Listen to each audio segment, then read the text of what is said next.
Meet Tiktaalik, large freshwater fish in Inuit.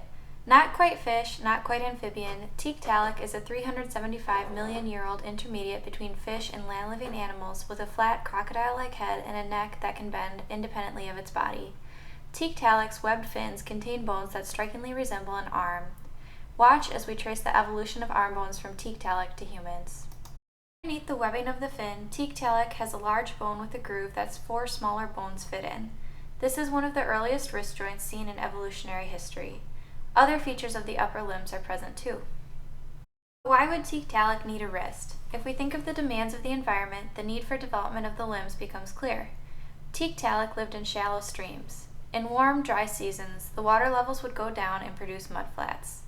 Tiktaalik required a strong upper body and mobile limbs to navigate the mudflats and avoid predators as big as 16 feet long. When we do a push-up, or attempt to do a push-up, we are exercising joints that first appeared in Tiktaalik. The wrist joint in Tiktaalik and in humans is what allows us to rest our hands flat against the ground, and strong chest muscles help us to perform push-ups. Tiktaalik also had strong hind limbs and fins to propel through the water and walk on riverbeds. The pelvic bones were as large as the shoulders. The hind limbs were as important as the forelimbs in the transition to land. Think of this like moving from front-wheel drive in fish to four-wheel drive in four-legged animals. Front-wheel drive powers the 2 front wheels, dragging the back wheels behind it. Four-wheel drive powers all 4 limbs, allowing for more powerful movement. Tiktaalik's strong pelvis shows that as animals transitioned to land, they were ready to walk with strong legs rather than awkwardly drag themselves around with their front flippers for a few million years. Tiktaalik is probably not our direct ancestor, but a cousin of our ancestor. The first limbs to appear were in fish with scales and fins, but we can do far more complex tasks with our limbs, like play a piano or create claymation. How does Tiktaalik really relate to us? Let's take a genetic approach to understand how our development is related. While organisms differ in their cells, and the cells in each of those organisms differ from one another through their function, the one thing they all have in common is the genetic code, DNA. Gene regulation is what allows the development of limbs. A body plan is laid out, and genes are either turned on or off at different points in development to give us arms, fingers, and legs. So how do our arms differentiate from our fingers? And how do our fingers differentiate from each other? These are just a few questions scientists have attempted to answer. Our limbs begin as buds that extend from the embryonic body and are regulated until the tip of the bud forms a paddle.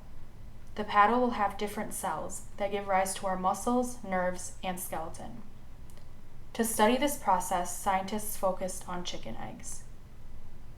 They found that the development of our bones inside of our limbs were controlled by 2 patches of tissues.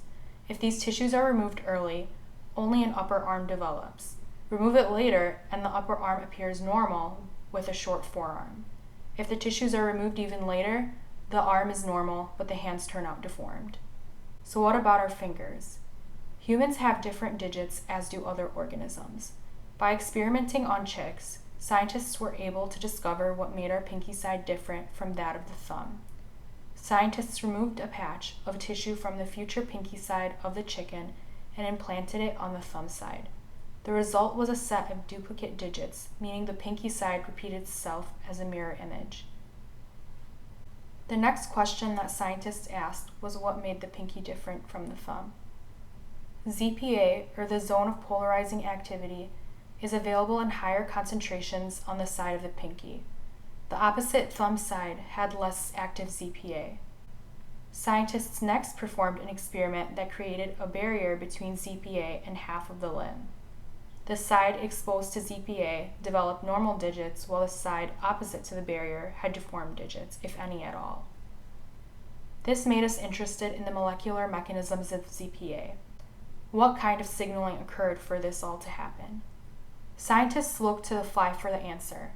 Flies have the gene hedgehog, which makes body segments look different. Knowing the genomic sequence of hedgehog, they could screen for it in the chick's genome. After finding sonic hedgehog, they added a molecular dye that would leave a stain behind after activation of a gene. They found that the only thing that hedgehog was activating in the chick was ZPA.